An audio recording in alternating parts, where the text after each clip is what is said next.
Hi, this is Hutch with bankingtruths.com. And do you ever wonder if borrowing's really a good idea, especially involving a life insurance policy? Well, today's video is going to be all about paying simple interest so you can earn compound interest. And it's actually going to be a masterclass in leverage and in arbitrage. But I get it. We all have this natural block to borrowing. It's totally normal. It's a defense mechanism to protect us because used irresponsibly, leverage can get you into a lot of trouble.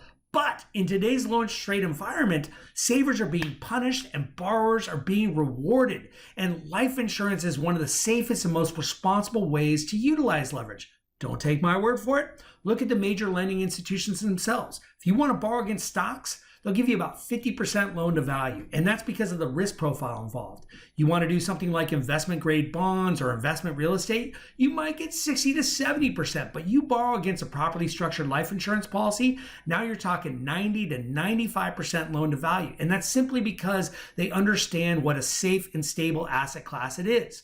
But the whole banking concept, the engine behind it is all about the rate arbitrage. I don't care what books you've read. It's not about a magic policy or a magic policy loan. Please step away from the snake oil. It's about the science of compounding and leverage. And what you're going to see in today's video is that the math behind the arbitrage isn't linear, but it can be quite beneficial, especially employed safely through a life insurance policy. So let's take a look.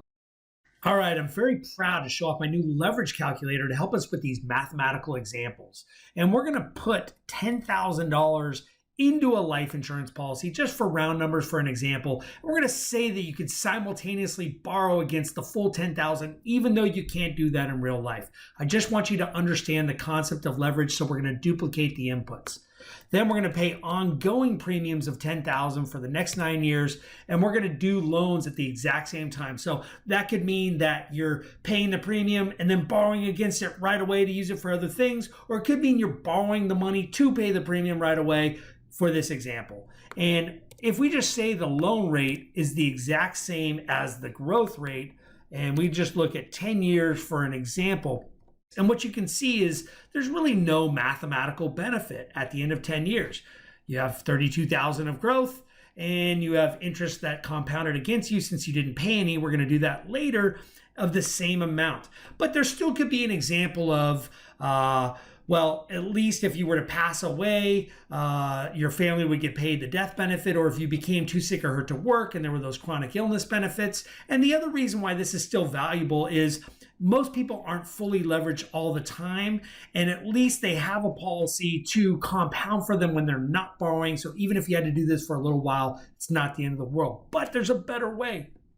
So with whole life right now, we can get loan interest down to 3.5% using these cash value line of credit programs, or CVLOC, almost like a HELOC.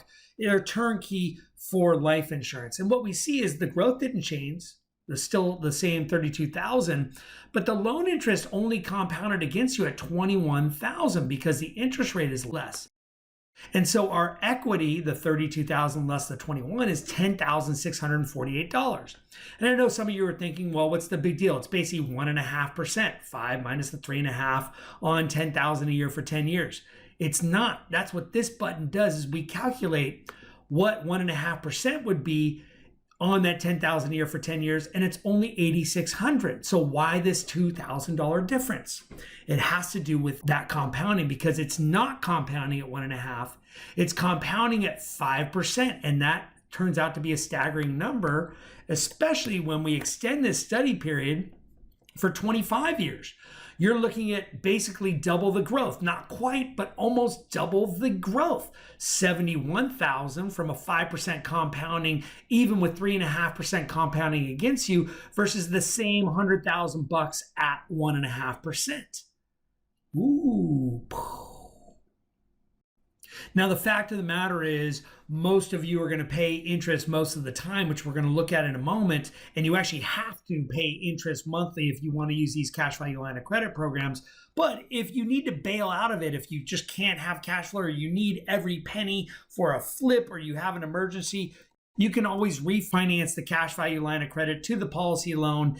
And it can basically be a wash-like situation. Now, you're not going to do that for 25 straight years, but you do have that ability to do it if you need it. Let's go back to paying interest annually. And let's go back to 10 years for a moment. So remember the 10-year scenario with the 32,000 of growth. If you were to pay interest annually, even if it's at the 5%, look at this, there's still a benefit there. And it's because you would have paid only total interest of 27,500. If we go down here, we'll actually look at that, because every year you're paying the 5% interest, 500, then 1,000, then 1,500. So you paid 2,750. And if you do that, well, let's see what happens. Well, your equity is the full 32,000 growth because you flattened the loan, and your IRR, your internal rate of return out of all your out-of-pocket cash flow, which is just the interest paid, is actually 3.81. So that's interesting. That's funny. You have 5% growth and you paid 5% loan interest, yet the IRR on your cash flow, let's look at the table. And all the IRR means is if you paid this money into an investment, 500, then 1,000, then 1,500, then 2,000, then 2,500, and so on, over time, and it equaled 32,000 in equity that you could use, which is exactly the situation here, it's essentially like getting a steady 3.81%. And so again, it's what I said, it's not linear. And so what you can see is there's an advantage to paying simple interest so you can earn that compound interest. Well, what if we can get some arbitrage? Let's take a look at the 3.5. At the 3.5, well, now we only paid 19,250, and look at what happened to our internal rate of return. Wow. The same 32,000 of growth, but since we paid less interest, why? Because we're not paying 500 and 1,000 and so forth, because it's 5%, it's 3.5%. So because our out-of-pocket cash flows are less to equal the same growth number, the IRR is now 12.39%. Well, that's interesting.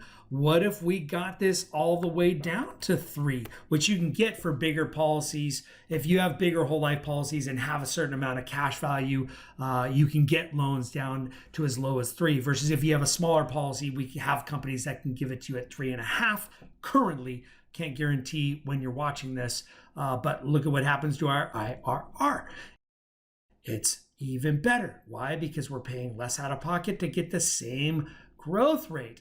So what's interesting is if we extend this to be 20 years, wait for it, look at our internal rate of return now. It actually goes down. So it doesn't mean, I mean, certainly that's not a bad use of money, but that has to do with the science of compounding. And essentially, compounding is better over time. And because it's better over time, essentially you're getting a lower rate, right? You have to continue to pay interest at 3% on the $100,000 loan, the loan to borrow those 10 years of premiums. So your out of pocket extends, and by doing so, you do end up with a nice bit of equity for your payments, but the IRR shrinks a little bit. Again, still quite good. And what if we even kick it up to 3.5? Still a pretty good IRR. What if the growth rate goes down, right? What if we're down here? What's our IRR? Wait for it. Still pretty good. What if we only get 0.5% of arbitrage? You only get 4% growth and you're paying interest on 3.5%. Well, now we're still looking pretty good as far as an arbitrage proposition. Well, hopefully my generic example helped open your mind and broaden your horizons about using safe, responsible, and intelligent leverage with life insurance. Obviously, what we do when we're working with clients is we take these same concepts and apply them to illustrations. We stress test them with lower dividend rates. We put in different loan rates. We overlay the loans onto the policies and help match it with your projected cash flows as they grow over time. We're finding more and more that people don't want to start multiple policies because they don't want to miss out on this growth in the future, that they kind of want the right size policy right now. But if they get too big of a policy, it'll eat into their cash value if they don't overfund it. And if they get too small of a policy, they won't be able to put in more later. And we're finding that they're open to the idea of using this leverage concept to get that Goldilocks size policy now, especially since regulations changing, and they can get into it now and get that compounding started early for them. I encourage you to book a slot on our calendar so we can help model these things for you and help you find that Goldilocks size policy. Talk to you soon.